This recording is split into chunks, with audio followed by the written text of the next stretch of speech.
Mansfields Melbourne is sponsored by Hudson Bond Real Estate for this and future generations, assuring you of the best professional real estate service at all times.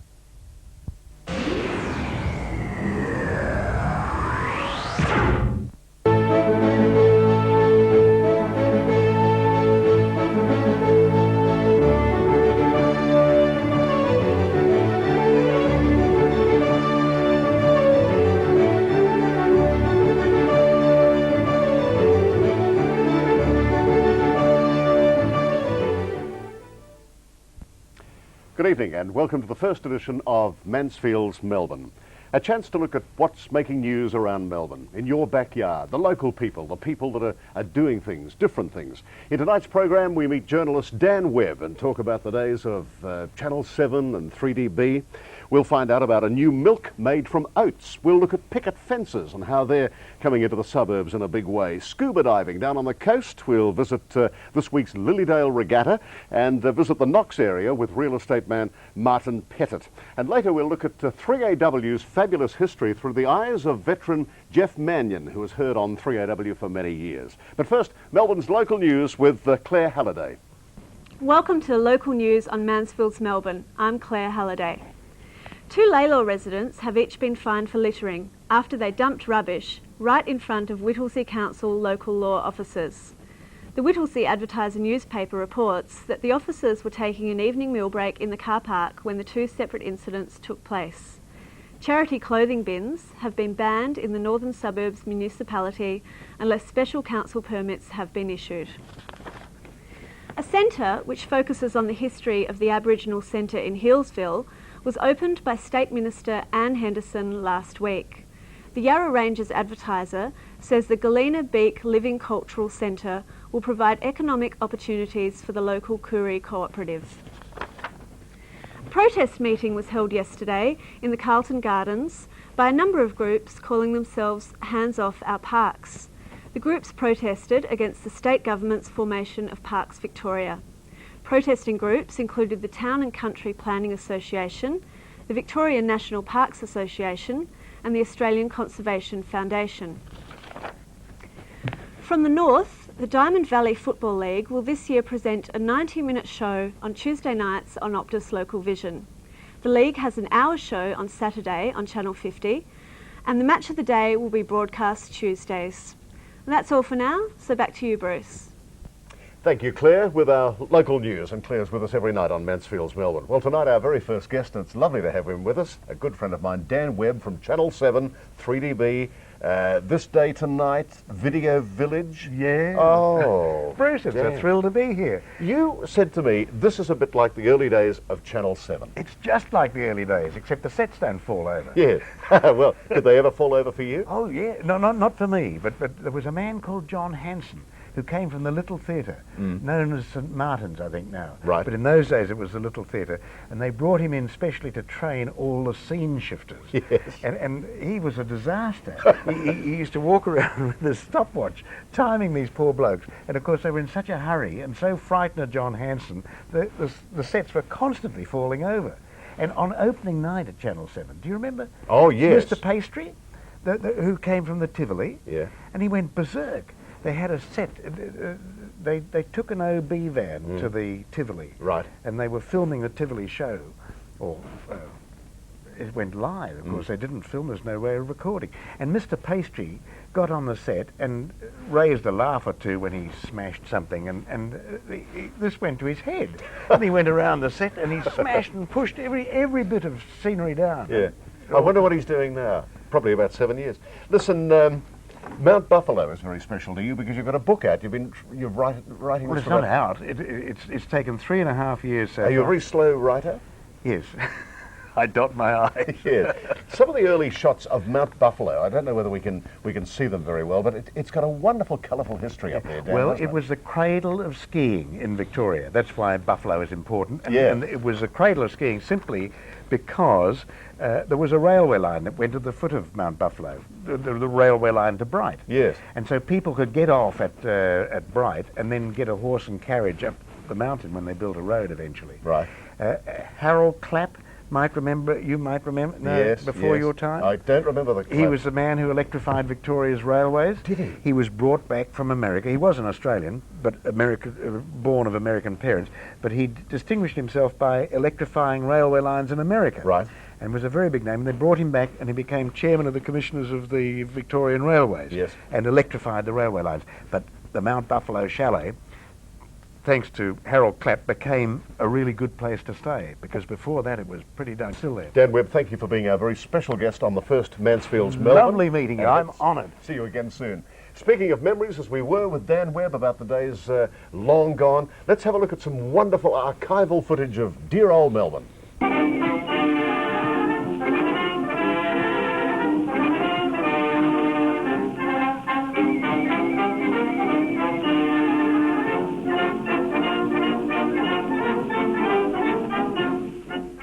An exciting finish to the 1896 Melbourne Cup.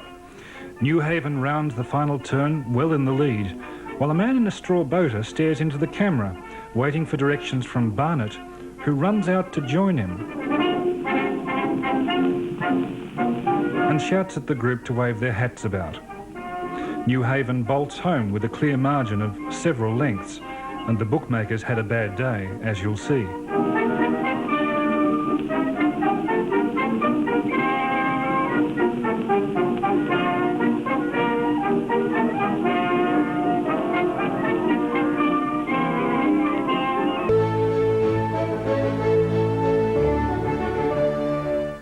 The wonderful footage, great archival footage, thanks to Susie Zucks from the National Sound and Film Archives. Well, we hear a lot about cholesterol and health problems and issues. It seems to change every day. But a great new product is on the market from Pure Harvest Oat Milk. Tell us about it, Richard Beaumeister. Hello, Richard. Thanks for joining us on My Mansfields pleasure. Melbourne. Thank you. Now, tell us about oat milk. How did it all begin? Well, oat milk's probably one of the newest of the dairy substitutes. Yes, yes. We started. The country started with probably soy milk. Most people know soy milk. It's now been on the market for a number of years. Yes. The next product we had in line was rice milk. Yep. And the newest one on the market is an oat milk. Well, let's try it now, Richard. This will give us all an idea. This is a packet of oat milk produced by Pure Harvest. It comes in a little packet like this. Yes, and it's a long life packet. A long life packet. What is the life of it? It's about 12 months Right. until you open it. Then, of course, it's Good. It is different, isn't it? It But is. quite smooth. yeah. It's I suppose. You're getting to a stage now where people are getting more sophisticated with their tastes in dairy alternatives. Let's look at the health issues, because cholesterol, heart problems, all this sort of thing, this doesn't add to those problems. No, obviously it works the other way around. We've actually, our slogan is that you drink a glass of oat milk a day and you drink your cholesterol down. Really? Gee, that's good. So you could put it with coffee, tea, you could mix other... Yes, just use it in cooking as you would as you would dairy milk. It's nice. Now, so there's Aussie rice and there's the oat milk. That's right, and the Aussie Soy, which is of course the original product. From Yes. Pure Harvest Oat Milk. And people are suffering from lactose intolerance. That's No right. worries with this. Not at all. Good. No. It's and it's also one of the advantages of it is it's very low fat, and I think oats. People might remember the oat brand story of a few years ago. Yes. Oats are probably one of the best products, best grains for reducing cholesterol. Oh, that's good. So let's add a little health to our daily diet. Maybe cereals first thing in the morning, or our tea late at night, or maybe with a hot coffee or a Milo with oat milk by Pure Harvest. It tastes good, believe you me. Thanks for coming in, Richard. My pleasure. And good to have you as our special guest on Mansfields Melbourne. Thank you.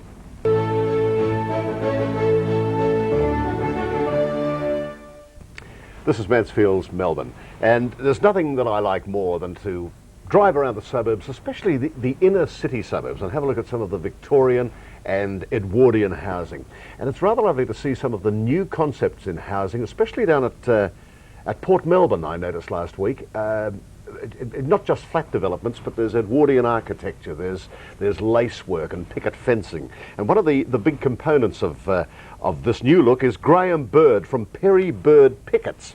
G'day, Graham. G'day. I love the look of the architecture of the Edwardian and Victorian times. And you're adding to that, aren't you? Yeah, we certainly are. In what way? Well, we give a good service towards that type of industry where we can design the type of product that should go on that type of architecture. Okay, so I've got an Edwardian house and I want to have the lace work, the iron work, or the picket fencing. I can come to you. Yep, we can do the whole lot for you. Is it happening a lot? Are young people still liking that look? Oh, you've got all genders, basically, young, women. When I say women, you've got men, women, families. Yeah, women make most of the choices. Do they? Yeah, but you've got from 20-year-olds to the oldest client we've got at the moment is 85. 85, yeah. And where do you get the cast iron fence moulds from and the iron posts? They're all original patterns that we've just recreated and started to reproduce it again. So you've got veranda posts, internal and external framework, cast iron lace work, really just about everything. Yeah, for the start of your house. Is it expensive, Graham? Oh, not for how long it lasts. No. Because it's up there for years, isn't it? Yeah, the likes of the cast iron lace, put up today, it's there for 100 years. All right, Graham Bird from Bird Pickets, what sort of house do you live in? Is it Edwardian or Victorian? Bit of both. Yeah, and can you adapt it, say, to a modern home? Can you bring the old look into that? Oh, a lot of people do, but it's not my cup of tea. Oh, fair enough. But if it's my cup of tea, you can do it for me. Yeah, we can do that with ease. Oh, that's good. Well, I'll look out for you next time I'm around. And where's your big project on at the moment? Is there anything we can see where your work is? Oh, no, all our stuff's pretty... we're there only for a few days, so most of our product's done within a short space of time. Your address is Bird Pickets, 389 Victoria Street in East Brunswick. Have a look at the picket fences and the lace work and the iron work and the wrought iron work at Bird Pickets in East Brunswick. Thanks very much indeed, Graham. Thank you. Thanks for being part of Mansfields Melbourne.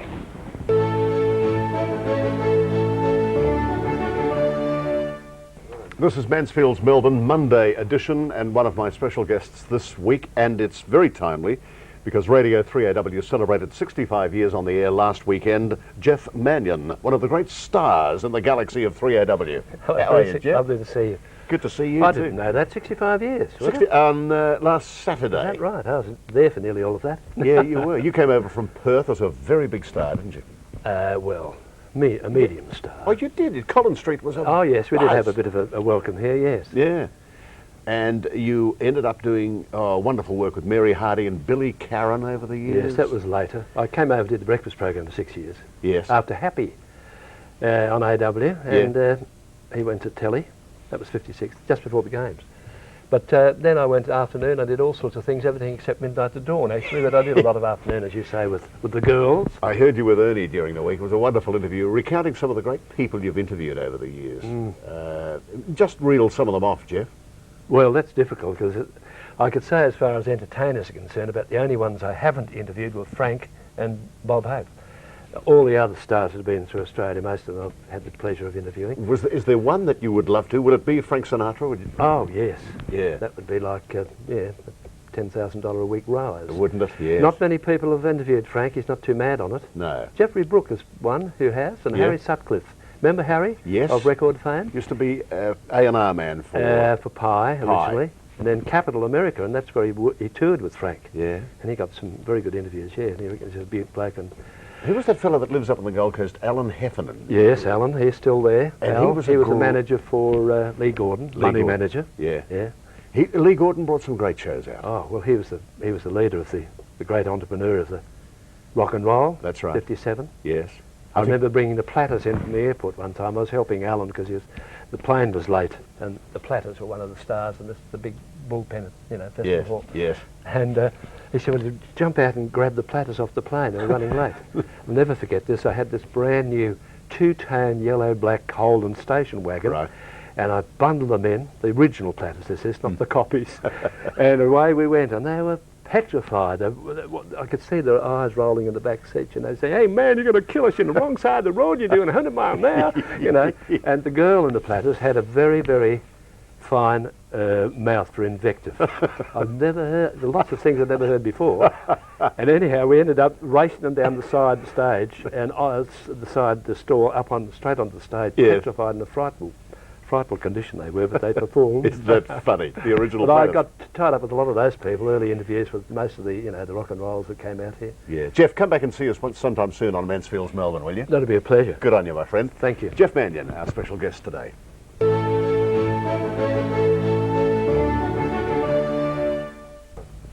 Great to catch up with Geoff Manion again. He's a real character, and he's from the Bayside suburbs down Beaumaris Way. But let's further down the Bayside suburbs, down the Peon Highway, to Andy from Diveline. Andy, good day. How are you? Good, thanks, mate. Now, Diveline is not a bar or something like that. It sounds. Where are you going tonight? Oh, off to Diveline. No, it is a scuba diving equipment and training facility. That's right. Yes. How did you get into it, Andy? Well, I started when I was back in Scotland. I was staying with a friend who was the National Diving Officer in Scotland. Yes. And I was about 15 at the time. Right. And I decided to take up the sport of scuba diving. Do many people do that, Andy? It's a growing sport, actually. Now, where do you go mainly? The best place in Victoria? Best places, well, Victoria, probably around near the heads. Yeah. Down in Port Phillip Bay. Right. Is very, very good. There's a lot of drop-offs. A lot of walls to dive on. Yes. And for the less experienced, there are the annulus at Pope's Eye. Yeah. There, which is very good. Isn't there some sort of cave off Sorrento, Portsea? There is a huge Well, it's hole. called Portsea Hole. That's right. That's right. Yes, you must have heard of that. Yeah, I have. That's where we take our students on probably their fourth dive. Yeah. And they go down and they feed the fish there. Terrific. Oh, it's excellent. Really How good. much does it cost, say, a course? I've never scuba dived, so I've come into you. Okay, well, the course costs $395. Yep. And that includes all the equipment, hire, Oh, that's the all whole right. lot. And at the end of it, you get an internationally recognised certificate. Gee, that's good. All right, which means you can dive anywhere in the world up to 18 metres. Yes. The course consists of shore dives and boat dives. Right. But first of all, we start off in the pool doing theory work and pool, where we basically do gear, equipment, that sort of thing. Because this will enable you to go to places like Hawaii, if you're That's right. overseas, Oh, yes, and to hire equipment fantastic. and see stuff that people wouldn't normally see. That's right. The Barrier Reef is even closer, and that is a brilliant place to go and visit. There's so much colour, the myriad of colour down there. Yes. But back in Victoria, there's even more to see because there's such a variety. We have, as I said before, drop-offs. We've got seal dives to do. Oh, you can see seals. Yes, Yeah, of course, there's dolphins as well down Exactly, that's right. Is our bay pretty good as far as underwater life? Yes, it is. Yeah. I guess the only negative thing would be that, like the scallop dredges and things like that came along, but hopefully now that they've been stopped. Yep. Now, sorry. For anyone interested, Diveline is at 6 Young Street in Frankston, and Andy's number is 97837166. Anyone interested in scuba diving? This is the spot, Diveline. Thanks, Andy. Thank you very much.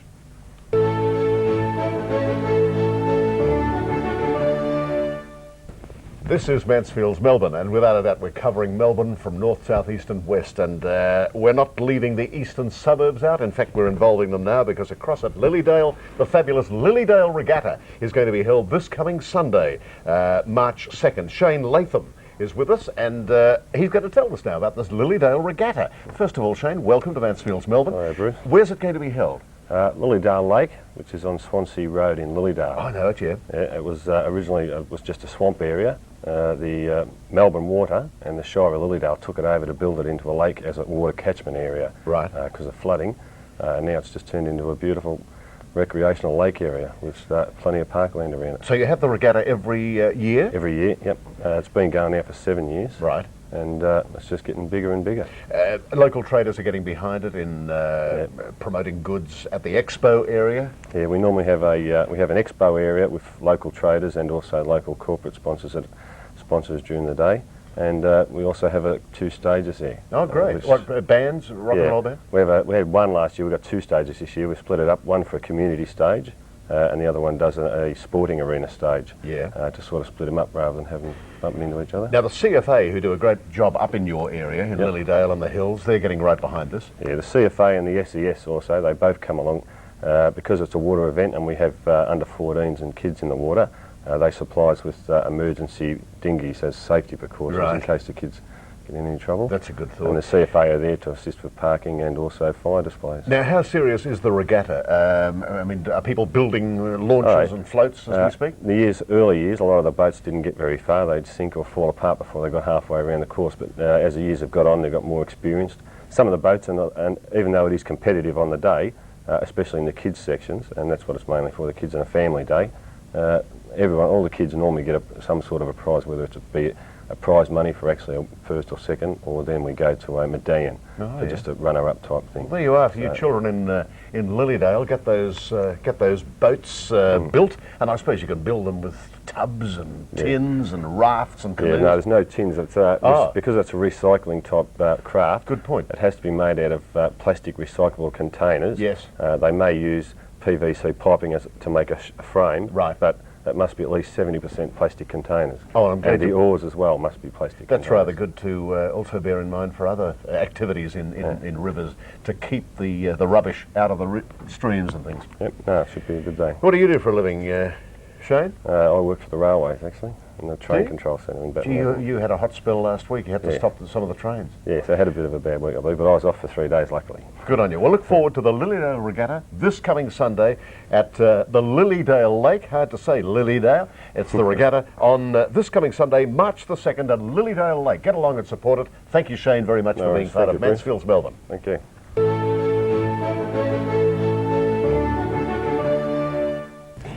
On Mansfields Melbourne, one of the most popular segments that we do, Phil and myself, on Remember When, is when Rick Milne values your collectibles. And also on Thursday with Bert Newton. He's a welcome guest on Channel 10. And with Optus Local Vision on Mansfields Melbourne tonight, he's with us. G'day, Rick, how are you? Very well, Bruce. Nice to see you. Yes, and good to have a bit of a chat to you on television now about the things we talk about on radio. Yes, we don't often get the chance to do this, but I thought we might just show a few of the old products that used to be on the shelves of a grocery store back in the old days before the supermarket. Would it be, I think, our fondest memories of going to the grocery shop as a kid? You know, you seem to remember that more than any other aspect. I think so, and in fact it was very personal, which of course it isn't anymore, because you go into a giant supermarket and that's that. But in the old days there used to be courtesy chairs, and they'd weigh everything up according to what you wanted, and broken biscuits, all those things, which are now of course are long gone. I vaguely remember great bags of grain and wheat in the front of the grocery shop.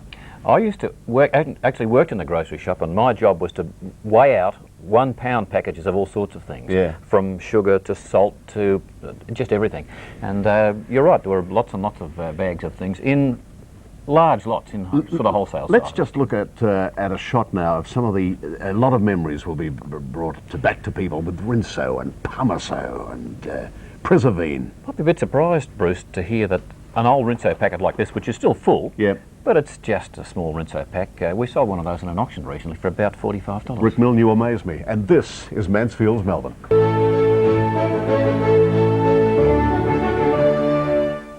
Mansfields Melbourne, our first edition, and nice to be with you. Melbourne's most livable city, or the area that is claimed to be most livable, is the city of Knox. And to explain why, Martin Pettit, one of the leading real estate people from Scoresby. Martin, thank you for being with us today. Nice to be there. Why is Knox considered the most livable part of Melbourne? Well, it's reasonable access to the city down the southeastern freeway. Yes. It's a very green belt of Melbourne, and there's a lot of high technology developing with industry in the area, and the homes are fairly new. Most of the early subdivisions started about 20 years ago, and of course the Roval section is very new, more subdivision going on, plenty of family homes are developed. Well, while we're talking, or while you're having a chat, we might just show some example of what some of the properties on your books, Martin. There's, of course, Pettit Real Estate. That's not for sale. No, our office is located on Ferntree Gully Road, and it's a very prime spot, and we find many people coming from the city draw into the area. Many of the new homes which we have for sale at the moment, which are only 3 or 4 years old, are 3 or 4 bedrooms. This one particularly is attractive from the street. It has a nice ensuite and it's selling for $139,950. See, that's reasonable for a home of that quality. And this one here is a nice first home buyer's home at $126,950. This one is a property that offers a large garage and workshop in Wantirna South, $174,000. Right. And we have a family home here. These people bought the home from our company some 4 years ago, looking to relocate now with an expanding family, and certainly in a good court location near the Catholic school. Right, well there's our photos. Thanks for bringing them along. And of course there are plenty more to look at Pettit Real Estate. Where do you cover? Just Knox and Scoresby, or are you all over? We cover all of Knox and Scoresby, which is an area that has about 9% of the properties are leased out. 53.8% of the people are actually buying their homes with bank loans and other lending facilities, and 34% of the people actually own their own property outright. So it's a good middle executive class area. First home buyers are moving into the area and the property values are certainly set to increase this year. All right. Well, thank you very much, Martin, for being with us on Mansfields Melbourne. Thank you very much, Good on Bruce. you. And thank you all for being with me on the first show. It's been terrific with Ash and all the crew. We thank Dan Webb and Geoff Manion, our very special guests. And later this week on Mansfields Melbourne, you'll meet up with Bruce Ruxton, Val Gillay, Ken Brodziak is coming in, and the Beatles. Well, we hope to. Anyway, until 6 o'clock tomorrow night, Tuesday, Bruce Mansfield on behalf of the crew at Mansfields Melbourne, bidding you all a very good night. Good night, everyone.